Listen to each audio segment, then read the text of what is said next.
Hello, we're your presenters today, Elena, Fernando, and yours truly, Jason. And today we're going to be talking about tinkering with lattices, a new take on the Erdös distinct distance problem.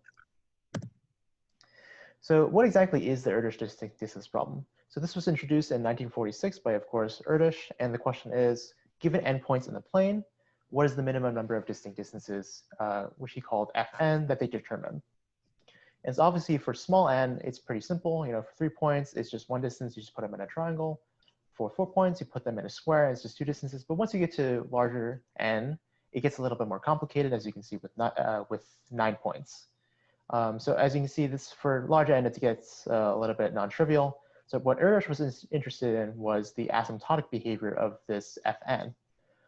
So let Fn be the minimum number of distinct distances determined by n points. And so what he proved was that the lower bound was of order square root n, and the upper bound was of order n over square root log n. And what's interesting is this upper bound, right, which is determined by what he called the integer lattice, square root n by square root n integer lattice. So think about it, a square and a subset of z cross z. And through some number theory, as proven by Landau and Ramanujan, the number of distinct distances is of order n over square root log n. Now, the hard part is the lower bound. So move on to the next slide. If you have a random assortment of points, generically, you'll have about n choose 2, which is of order n squared distinct distances. And this is because given 2 pairs of points, it's very few times you have these 2 pairs of points will have the same distance, just generically. But the question is, what is the lower bound, right? So the upper bound, as conjectured by, as proven by Erdös, is n over square root log n. And what he conjectured was that this is close to the actual asymptotic behavior of Fn. As for the lower bounds, again, most of this is proven using some incidence geometry. The lower bounds being, given endpoints, what is the least number of distances actually determined by these points? And so for the first 3 lower bounds, Erdös, Chung, Shimaretti, Trotter, and Shikeli, these are all proven using incidence geometry. And the basic idea is that, given k circles in the plane, how many times do these circles intersect? And if you really think about it, this basically captures this idea of how many distinct distances there are. And Guth-Katz, which is the most recent result and the best bound, basically you just use some algebraic geometry techniques along with this incidence geometry machinery to prove that the lower bound is n over log n. And what this suggests is that Erdös was right, that the upper bound is close to the true asymptotic behavior of Fn. And in other words, the set with n over square root log n distinct distances is near optimal. In particular, the integer lattice is a near optimal set. So we look at the distance distribution for any particular point set. And so the reason we care about the distance distribution is that when we want to pick sets which have an optimally small number of distances, naturally we're going to try to make certain distances overlap. And we want to try to make this happen in the best way possible to get minimal distances. So as soon as we graph the distance distribution for the integer lattice, meaning we graph out all the distances and the frequency of each distance, we notice a very strange pattern. So this is the distribution for the 200 by 200 integer lattice. And naturally, you see that all the distances are grouped into these very distinctive curves. And within each curve, the frequency of the distances goes down linearly as the distance grows. But it's really strange that they would show up in these such a distinctive pattern. So we first explain where this comes from. And so if we just imagine this very simplified case in which we fix the point at the origin, this white and pink dot here, and we look at what points are at which distances from it. So there are 4 purple points, at a distance 1 from the origin, and there are also 4 points at a distance root 2 from the origin. But there are 8 yellow points at a distance square root 5 from the origin. And so if you look at how these distances are broken up into coordinates, you see that there, when you write down root 5, what you essentially are taking are either an x coordinate difference of 2 and a y coordinate difference of 1, or vice versa. And so you have more ways in which to arrange the square root 5 simply because there are more angles at which you can take it, whereas the distance of 1 or root 2, you can only have them either on the axes or on the 45-degree lines. So formalizing this a little, if we take any distance root d, and we want to see how often it comes up on the integer lattice, we first try to see all the compositions of that distance into a sum of 2 squares. And then for each of those sums of 2 squares, we can actually find combinatorially precisely how many times that exact decomposition will show up in the integer lattice. And so in particular, if you have that b equals 0 or a equals b, as in the case of the distance 1 or the distance root 2, then since they only show up on the axes or on the 45-degree line, the frequency is 2 times n minus a times n minus b. And if a is greater than b, then the frequency of that particular decomposition is 4 n minus a times n minus b. And so then you can just add the distances together. And in particular, if there are m ordered pairs with a squared plus b squared equals d, then the distance square root d is on precisely the mth curve. And so some more facts about distance distribution. So Fermat and other mathematicians have studied in the past how many ways where you can write a certain integer as a sum of 2 squares. So if we write the prime decomposition of d, in particular separating out its primes mod 4, just into 2, all the ones that are 1 mod 4 and all the ones that are 3 mod 4, then we can write the number of ways in which it can be written as a sum of 2 squares as a function of these prime powers. In particular, mostly depending on the prime powers mod 1 that are 1 mod 4, whereas the ones that are 3 mod 4 can either make everything cancel out or will have no effect at all.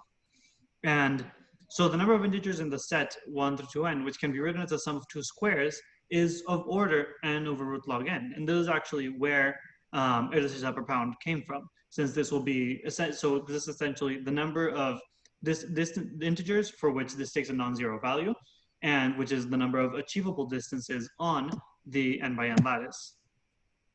So what is the most common distance on the lattice? So the first distance on each curve has the highest frequency on that curve. If you just look at the distribution, on each curve that's going down, so the smallest one has the highest frequency. So we can formalize that intuition, and then we can say define n sub k as the least positive integer for which there are k ordered pairs a comma b, so that nk is the sum of those 2 squares. And then root of n sub k will be the first distance on the kth curve. And then for each integer lattice, we will essentially have more and more curves coming up.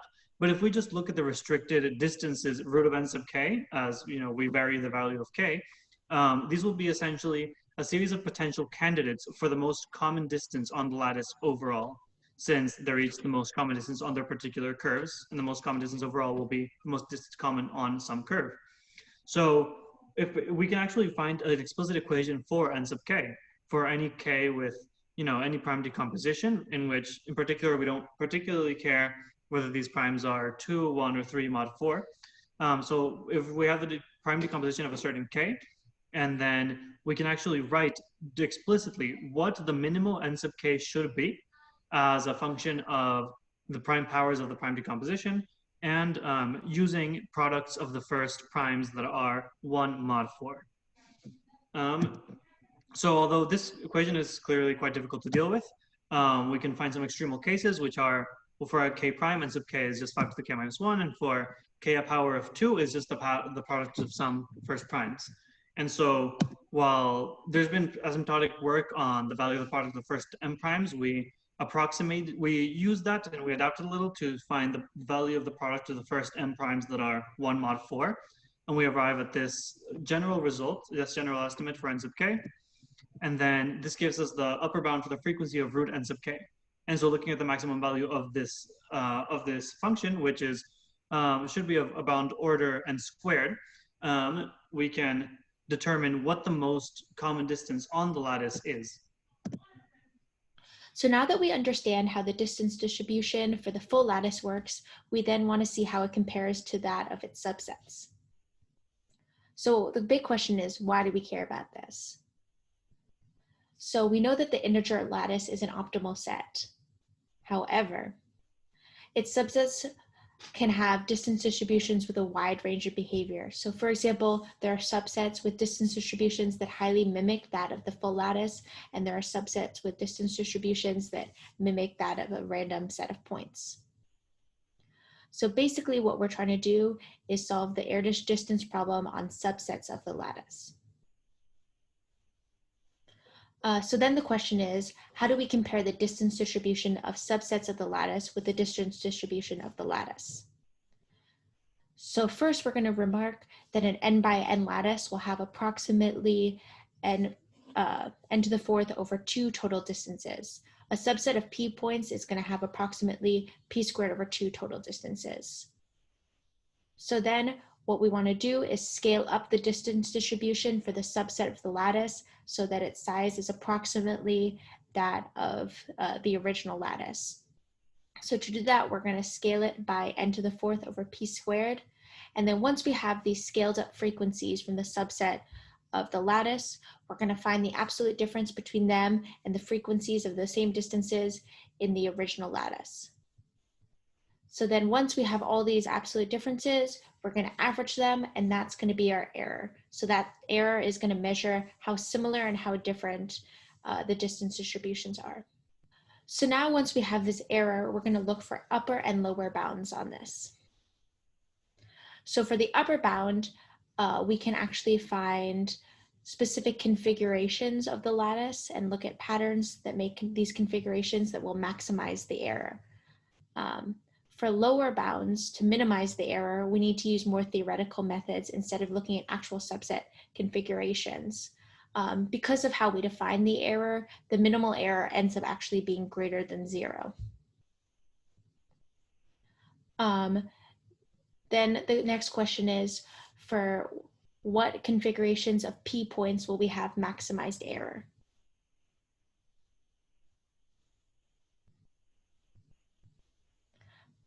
So for some specific values of p, we know exactly what configurations work. So this is p equals 4, p equals 5,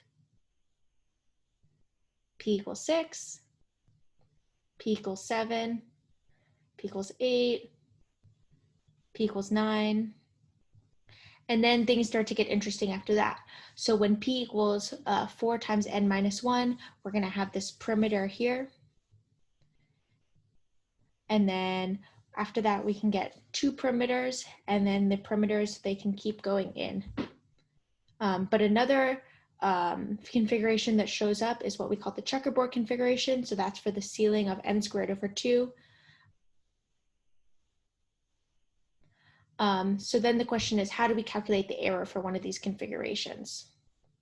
So we're going to go through the error calculations for the checkerboard lattice. So one of the main simplifications that we used when calculating this error was, instead of looking at distinct distances, we looked at representations of distances that's square root a squared plus b squared. So this is a simplification because for many distances, they'll have multiple representations as square root a squared plus b squared. In the end, this will end up increasing our error estimate. However, that's okay because we're looking at upper bounds.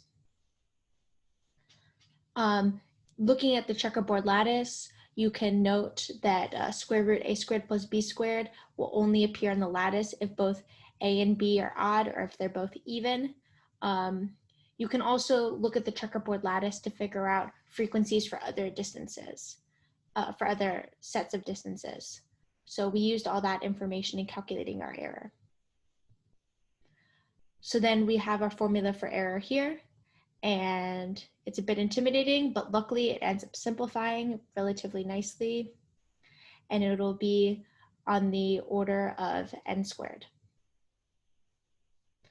We've calculated the upper bounds for other values of p. So here we have it for p equals 4. For small n, it will be an upper bound, but it's not the best upper bound. However, as n goes to infinity, it will converge to the actual error. Then we have for p equals 5. And again, it will converge to the actual error as n goes to infinity.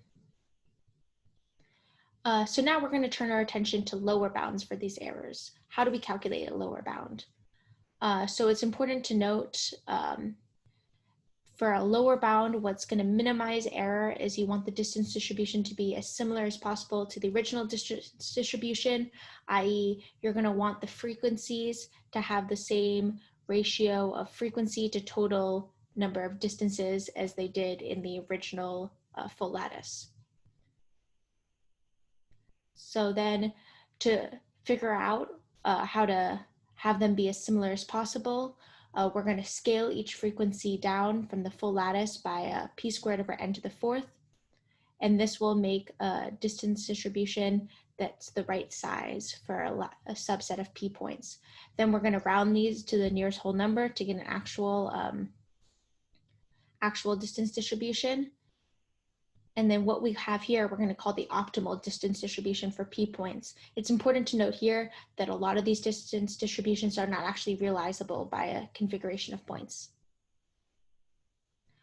So then here we have some data for the n by n lattice where n equals 100. And these are the minimum errors. And then we can approximate this data here with this error bound above. So for our first lower bound for error, we actually achieve it by comparing the distribution to that of the empty distance distribution. And so the intuition for that is simply that for very small values of p, for subsets of very small size, the subset with p points, no matter how it is arranged, will have a higher error than just the empty subset if we just compare it to the full integer lattice without adding any points at all. And the reason for that is that because of the way we're scaling the distances, if we have if we have just a couple of points, then those few distances will be so overrepresented when we calculate the error that they will really result in an extreme strict increase. So we want to formalize that intuition and determine the exact size of p for which adding points at all results in a higher error than leaving it empty. So if the most frequent, so this lower bound for error is in fact the average frequency in the full lattice, otherwise known as the error for the empty lattice.